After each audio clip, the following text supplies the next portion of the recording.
నమస్కారం, శ్రీవార్త న్యూస్కి స్వాగతం. మత్తుమందు వద్దు, జీవితమే ముద్దు అంటూ విద్యార్థులతో ప్రతిజ్ఞ చేయించిన ఎమ్మెల్యే కందికుంట వెంకటప్రసాద్. మరొకటి ఇవ్వడు. ఆ జీవితాన్ని మనం పునరావృతం చేసుకోవాలి. మళ్ళీ జీవితం అనేది రాదు. కాబట్టి మన తల్లిదండ్రులు అందరూ కూడా ఒకసారి డ్రగ్స్ అన్నప్పుడు వద్దు, డ్రగ్స్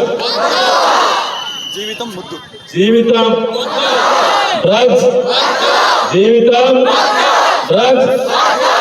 జీవితం ఆడపిల్లలకి ఎట్టి కలుస్తారు కదా. డ్రగ్స్ జీవితం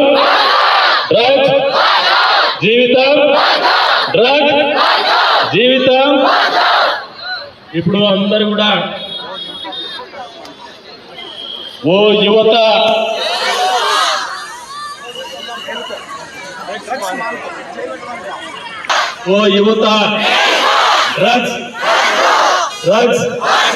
డ్రగ్స్ ఓ యువత డ్రగ్స్. జై హింద్. ప్రతిజ్ఞ మాట్లాడదాం, ప్రతిజ్ఞ చేద్దాం.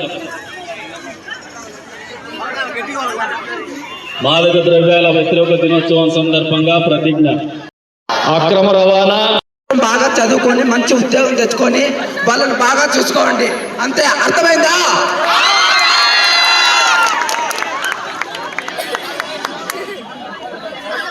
ఉర్దూ విద్యార్థులతో, ఉద్యోగస్తులతో, సామాజిక సంఘ సంస్కర్తలతో, అదే రకంగా బాధ్యత కలిగినటువంటి పౌరులతో కలిసి ఒక అవగాహన ర్యాలీని తీయాలనే కార్యక్రమంలో భాగంగా ఈ రోజున కదిరి నియోజకవర్గంలో ఈ కార్యక్రమానికి శ్రీకారం చుట్టినటువంటి ఉద్యోగ సంఘాలకి, అదేవిధంగా ఈ ర్యాలీలో పాల్గొన్నటువంటి ఉపాధ్యాయులకి, చిన్నారులకి అందరికీ కూడా పేరు పేరున నమస్కారాలు. చిన్నారులకు అభినందనలు, శుభాభినందనలు.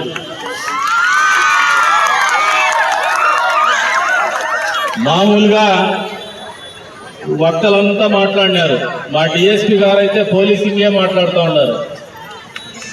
పోలీసింగ్ ఎప్పుడు రావాలంటే ఒక నేరం జరిగినప్పుడు, ఒక నేరం జరిగిన తర్వాత మామూలుగా వాళ్ళు వస్తారు. కానీ ఒక నేరం జరగకుండా చూడాల్సినటువంటి బాధ్యత ఎవరి మీద ఉందమ్మా? ఎవరి మీద ఉంది? మన మీదే ఉంది. మనమందరూ ఎప్పుడైతే బాధ్యతగా ఉంటామో, సామాజిక బాధ్యత గుర్తెరుగుతామో, మన తల్లిదండ్రులు సంతోషంగా ఉండాలా. మన మీద ఎన్నో ఆశలు పెట్టుకున్నారు, మన జీవితాల మీద, మన భవిష్యత్తు మీద ఎంతో ఆశలు పెట్టుకున్నారు. ఎంతో మంది నాయకులు వాళ్ళ జీవితాలను ధారపోసి మనకు స్వాతంత్రాన్ని సంపాదించినారు, ఈ భారతదేశాన్ని స్వతంత్ర దేశంగా తీర్చిదిద్దినారనే ఆలోచన ప్రతి ఒక్క బిడ్డలో కూడా రావాలని చెప్పేసి కూడా ఈ సందర్భంగా కోరుతా ఉన్నాను. ఎందుకు చెప్తున్నారంటే, ఎప్పుడైతే మనలో బాధ్యత ఉంటుందో క్రమశిక్షణ అనేది దానంతట అదే మనలో వస్తుంది. ఎప్పుడైతే తల్లిదండ్రులకు కూడా ఈ వేదిక మీద నుంచి చెప్తున్నా, పిల్లలు మాదక ద్రవ్యాల బారిన పడతారనే ఆలోచన ఎప్పుడు వస్తుందంటే, మనము వాళ్ళకు సరైనటువంటి సమయం ఇవ్వనప్పుడు, సరైనటువంటి పెంపకము ఇవ్వనప్పుడు, వాళ్ళకు ప్రేమ కానీ, వాళ్ళ పట్ల బాధ్యత కానీ, వాళ్ళ పట్ల జీవితం గురించి మనం చెప్పాల్సినటువంటి, నేర్పించాల్సినటువంటి క్రమశిక్షణ నేర్పించినప్పుడే పిల్లలు దారి తప్పుతారు. 5 సంవత్సరాల వయసులో బిడ్డల్ని ఎప్పుడైతే మీరు క్రమశిక్షణ అలవాటు చేయడం మానేస్తారో, ఖచ్చితంగా ఆ పిల్లలు రకరకాలైనటువంటి ఒత్తిళ్లకు గురవుతారు, రకరకాలైనటువంటి కార్యక్రమాలకు గురవుతారు. వాళ్ళకి ఎప్పుడు కూడా బయట విషయాలు ఎక్కువగా ఆకర్షించేటువంటి పరిస్థితులు ఉంటాయి. తల్లిదండ్రులు ఎప్పుడైతే ప్రేమగా బిడ్డలను చూస్తారో వాళ్ళకి ఇంకొక మత్తు అవసరం లేదు. తల్లిదండ్రుల ప్రేమే ఒక మత్తుగా ఉంటుంది. వాళ్ళ ఇచ్చేటువంటి కేటాయించేటువంటి సమయమే మత్తుగా ఉంటుంది. ఒకవేళ ఎవరైనా కొంతమంది కుటుంబాల్లో తల్లిదండ్రుల్లో తండ్రి క్రమశిక్షణ తప్పిన, కొంతమంది మందు తాగొచ్చి ఇబ్బంది పెడతా ఉంటారు, కొంతమంది పని రీత్యా బయటికి పోతూ ఉంటారు. కుటుంబంలో ఆర్థిక పరిస్థితులు బాగలేక వాళ్ళు బయట పోయేసి పని చేయాల్సినటువంటి పరిస్థితి ఉంటుంది. లేకపోతే ఆర్థికంగా వాళ్ళకి స్థిరత్వం లేనటువంటి కుటుంబాల్లో తల్లిదండ్రులు నిరంతరము కొట్లాడుకునేటువంటి పరిస్థితుల్లో ఉంటాయి. ఇటువంటి పరిస్థితులే చిన్నారుల మనసు మీద ఒత్తిడి పెంచేటువంటి కార్యక్రమాలు ఉంటాయి. కాబట్టి తల్లిదండ్రులు తస్మాత్ జాగ్రత్త, మొదటి బాధ్యత తల్లిదండ్రులే తీసుకోవాలని చెప్పేసి కూడా ఈ సందర్భంగా తెలియజేస్తున్నాను. రెండో బాధ్యత గురువులు మన దగ్గరికి పంపిస్తారు తల్లిదండ్రులు చదువు నిమిత్తం. ఈ రోజున ప్రభుత్వాలు అనేది పిల్లల పెంపకంలో, పిల్లల చదువు విషయంలో, పిల్లల ఆరోగ్య విషయంలో అనేక రకమైనటువంటి పద్ధతులు అవలంబిస్తా ఉన్నాయి. వాళ్ళకు చేయూతనిచ్చేటువంటి కార్యక్రమాలు నిన్నటికి నిన్న తల్లికి వందనం పేరు మీద కూడా పిల్లలకు డబ్బులు వేసినటువంటి పరిస్థితి. ఇంత పెద్ద ఎత్తున పిల్లల చదువు గురించి కానీ, పిల్లల పెంపకం గురించి కానీ ఆలోచన చేసిన ప్రభుత్వాలు గతంలో లేవు. ఇంత పెద్ద ఎత్తున ఆలోచన చేస్తున్నప్పుడు ఖచ్చితంగా పిల్లలు కూడా, ప్రభుత్వాలు కూడా మాకు తల్లిదండ్రులు మాదిరిగా చూస్తున్నాయనే ఆలోచనతోనే బాధ్యతాయుతంగా పెరగమని చెప్పేసి కూడా కోరుతా ఉన్నాను. గురువుల్ని కూడా ఆలోచన చేసుకోమంటున్నాను. తల్లిదండ్రుల కంటే ఎక్కువ సమయం మీ దగ్గరే కేటాయిస్తూ ఉంటారు వాళ్ళు. కాబట్టి మీ మీదే మరింత బాధ్యత ఉంటుందనేది కూడా మీరు నేర్చుకోమంటా ఉన్నారు. అంతేకాకుండా ఈ రోజున విజిలెంట్ పోలీసింగ్ అనేది మామూలుగా చాలా కష్టం. రౌండ్ ద క్లాక్ పనిచేస్తూ ఉంటారు. అనేక రకమైనటువంటి సవాళ్ళను వాళ్ళు ఎదుర్కొంటూనే ఉంటారు, సమస్యల్ని పరిష్కరిస్తూనే ఉంటారు.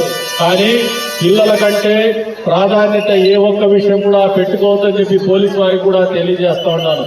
ఈ ప్రభుత్వం ఏర్పడిన మొదటి సంవత్సరంలో మొదటి నెలలోనే నేను కూడా ఈ నియోజకవర్గంలో పోలీస్ శాఖకు తెలియజెప్పడం జరిగింది. మొదటిగా ఈ నియోజకవర్గంలో గంజాయి విక్రయాలు అరికట్టాలని చెప్పేసి పెద్ద ఎత్తున యుద్ధ ప్రాతిపదిక మీద చేయమని చెప్పేసి తెలియజెప్పినాం. అయినప్పటికీ కూడా కొద్ది వరకు కట్టడైందే కానీ ఇప్పటికి కూడా చాలా చోట్ల గంజాయి సేవించడం అనేది కనబడుతూనే వస్తోంది. ఈ సందర్భంగా కదిరి పోలీస్ శాఖ ఒకటే చెప్తున్నాను, ఏ రాజకీయ పార్టీకి చెందినటువంటి వాళ్ళు ఉన్నా కూడా మాదక ద్రవ్యాల్లో కానీ, గంజాయి వ్యాపారంలో కానీ, గంజాయి సేవించేటువంటి విధానంలో కానీ కఠినంగా వ్యవహరించమని చెప్పేసి కోరుతా ఉన్నాను.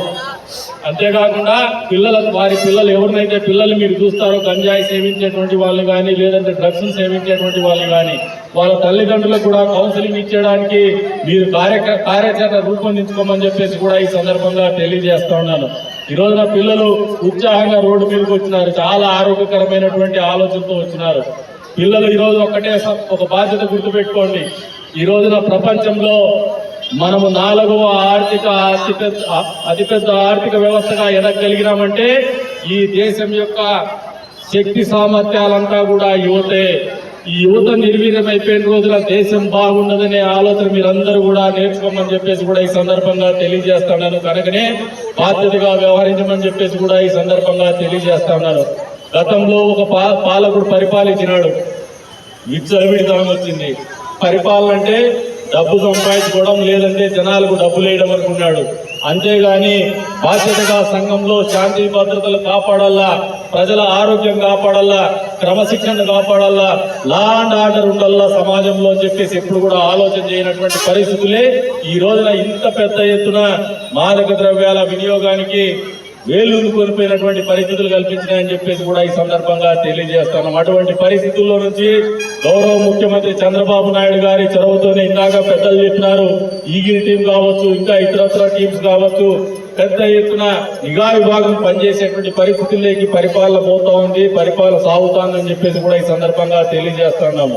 వచ్చే రోజుల్లో మరింత కఠినతరంగా వ్యవహరించాలా, డ్రగ్స్ వ్యవహారంలో కానీ, గంజాయి వ్యవహారంలో కానీ ప్రభుత్వం ఒక నిర్ణయం తీసుకుంది, ముఖ్యమంత్రి గారు నిర్ణయం తీసుకున్నారు, ఒక కఠినమైనటువంటి నిర్ణయం తీసుకున్నారు. అమలు కూడా చేస్తారు, ఆచరణలో కూడా పెడతారు. తద్వారా ఈ రాష్ట్రంలో గంజాయి ముక్త రాష్ట్రంగా తీర్చిదిద్దాలనే పట్టుదలతో ఈ ప్రభుత్వం ఉందని చెప్పేసి కూడా పిల్లలందరికీ కూడా తెలియజేస్తున్నాను. సమాజంలో ఉన్నటువంటి గౌరవప్రదమైనటువంటి పౌరులందరికీ కూడా తెలియజేస్తున్నాం. దానికి మద్దతుగా మీ వంతుగా కూడా మీరు సామాజిక బాధ్యతను నిర్వహించాలా. మీ వరకు మీరు కట్టడి చేసుకోండి, మీ బిడ్డల్ని బాగా ప్రేమగా చూసుకోండి, వాళ్ళకు కొంచెం సమయం కేటాయించండి. మీ పసిపిల్లలు ఏం చేస్తున్నారనే ఆలోచన వాళ్ళ మీద ఒక కన్నేసి పెట్టండి. దారి తప్పేటువంటి పరిస్థితుల్లో ఉంటే వాళ్ళని దారికి తెచ్చుకోండి, దగ్గరికి తెచ్చుకోండి. ప్రేమాభిమానాలతో వాళ్ళకు ఈ మత్తు మందులకు దూరం చేయమని చెప్పేసి కూడా కోరుకుంటూ మరొకసారి ఈ రోజున డ్రగ్స్ వ్యతిరేక దినోత్సవం సందర్భంగా ఈ కార్యక్రమం నిర్వహించినటువంటి ప్రతి ఒక్కరికి కూడా మనస్ఫూర్తిగా ధన్యవాదాలు తెలుపుకుంటూ మీ అందరితో ఒక ప్రతిజ్ఞ నేర్పించారు.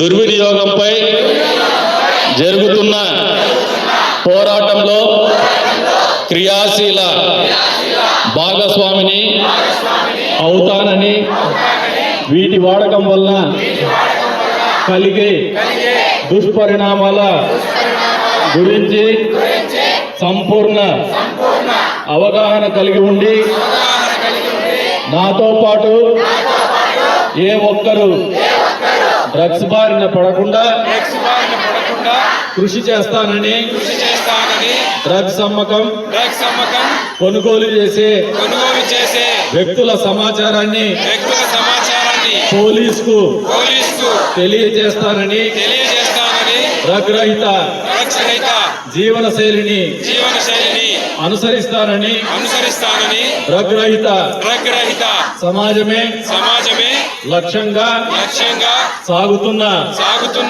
ఆంధ్రప్రదేశ్ ప్రభుత్వ సంకల్పంలో భాగస్వామిని అవుతానని ప్రతిజ్ఞ చేస్తున్నాను. జై హింద్.